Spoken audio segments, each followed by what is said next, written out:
Regarding to players who define a system, no one in Spurs history embodies this more than Tim Duncan. Unlike core playmakers on offense like LeBron, Harden or Doncic, Duncan could sustain a system on both ends of the floor. With him, the Spurs never missed the playoffs in 19 years, showcasing unparalleled stability and strength. So, what exactly was Duncan's system? Let's break it down by his playstyle. Duncan's game wasn't like O'Neal's overpowering dominance or Olajuwon's unmatched technical prowess. He methodically wore down opponents, one play at a time. Offensively, Duncan was an all-time great initiator from the post. When he got the ball in the low post, he was unstoppable one-on-one. Many people overlooked Duncan's offense because it didn't look as brutal as O'Neal's. In terms of specific offensive techniques, Duncan mastered a range of low-post finishing moves, including hook shots, jump shots and floaters, both with his back to the basket and facing up. His repertoire of post moves, while not vast, was incredibly effective, particularly his unstoppable pivot footwork. Against any level of defender, Duncan always found a way to score. Moreover, Duncan possessed a deadly mid-range game, including his signature bank shot.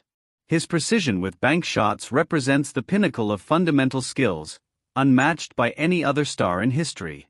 This dominance in low-post one-on-one situations formed the foundation of his entire offensive system. A team with Duncan had a dominant low-post option against 90% of their opponents. Building on this low-post prowess, Duncan served as a historic-level offensive hub.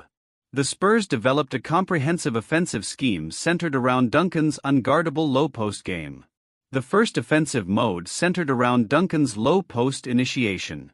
Given his unguardable nature, opponents had to double-team.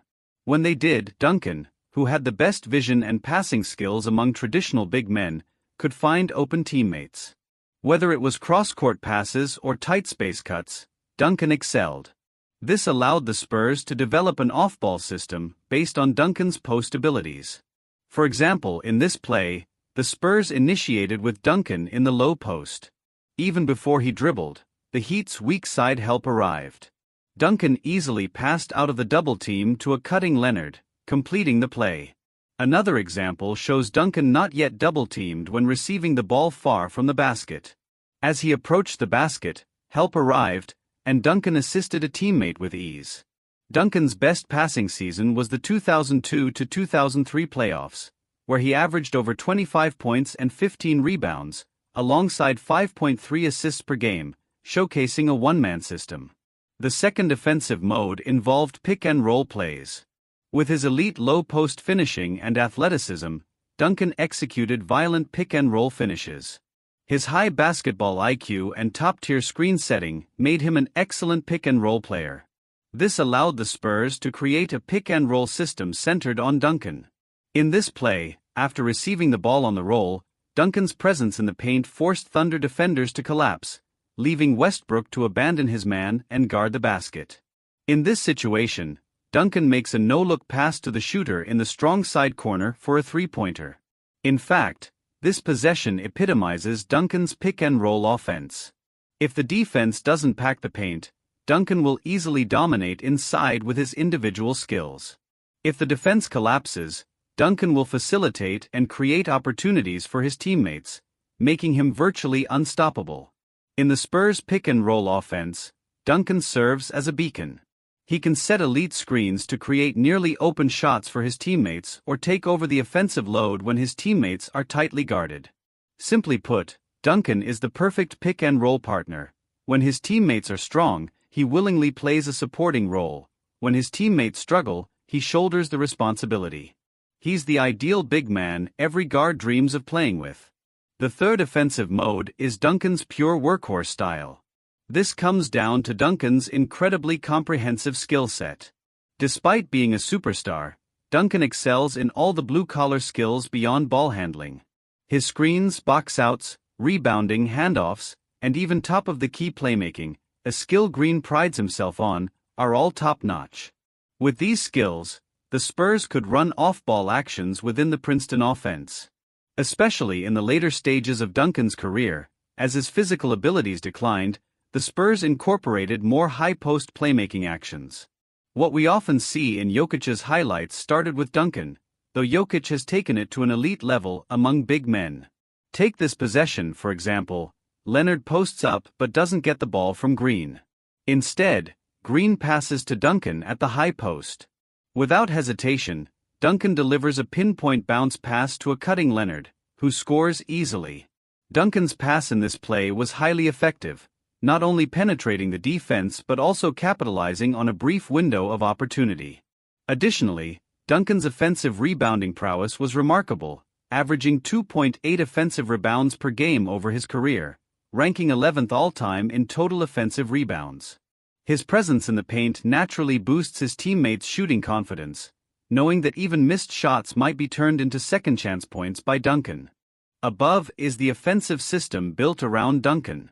While Duncan might need strong teammates due to his lack of explosive scoring, on the defensive end, Duncan alone, paired with a few average defenders, could create a formidable system. Duncan's greatest defensive strength was rim protection. Before Gobert and Giannis, Duncan, Howard and Garnett were the gold standard of help defense, with Duncan standing out due to his focus on controlling and influencing shots rather than just blocking them.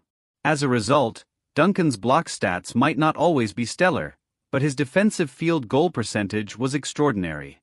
His goal was to ensure that opponents faced body contact and long-arm interference when shooting. As long as opponents couldn't shoot comfortably, he had achieved his goal. For example, in this play, we see Duncan first body up his man in the low post, then raise his arms at the moment of the shot. He doesn't even jump, yet he forces a wild shot. Duncan's defensive positioning is historically unparalleled. He always appears where he needs to be, often defending 2 or even 3 players at once. Before Paul George, Duncan was the NBA's most famous defensive backdrop. Many might wonder why it's always him, but the real question is, why is he always in the right defensive position? Due to these defensive strengths, the Spurs built a control-based defensive system around Duncan. Take this play from the 2007 Finals as an example. The Spurs sag off LeBron, leaving the middle open for him to drive. Young LeBron takes the bait, driving to the basket, where Duncan is perfectly positioned to stop him easily. This play highlights the key difference between a control-based defense and other defensive systems. The Wolves, for instance, also have a help defense anchor in Gobert, but their perimeter defenders like Jaden and Edwards are highly aggressive. This approach can overwhelm opponents but often leads to foul trouble and defensive breakdowns. In contrast, the Spurs' control-based system doesn't rely on such aggressive tactics. Instead, they set traps for the offense, avoiding risky gambles, aiming to disrupt every shot. This system mirrors Duncan's own defensive habits. In essence, the Spurs' control-based defense was only possible because of Duncan's elite help defense. He was like a safety net, and his teammates just had to funnel opponents into his reach. Without Duncan, this defensive scheme would collapse immediately. This is the system Duncan brings with him. He perfectly embodies the phrase "a heavy sword without a blade, great skill with simplicity." Duncan's unadorned techniques often lead people to underestimate him, but his abilities are unmatched at the power forward position. As we wrap up, let's discuss whether his successor, Wembanyama, can replicate the concept of building a system around one player. Currently, it appears that Wembanyama might even surpass Duncan defensively. With a more extensive help defense range, Wembanyama combines shot blocking and shot disruption, transforming the Spurs' defense as a rookie. However, there is still a significant gap on the offensive end. Duncan's low-post scoring, screen setting, playmaking, and rebounding abilities are things Wembanyama currently lacks. Offensively, Wembanyama is still just a part of the system rather than its focal point.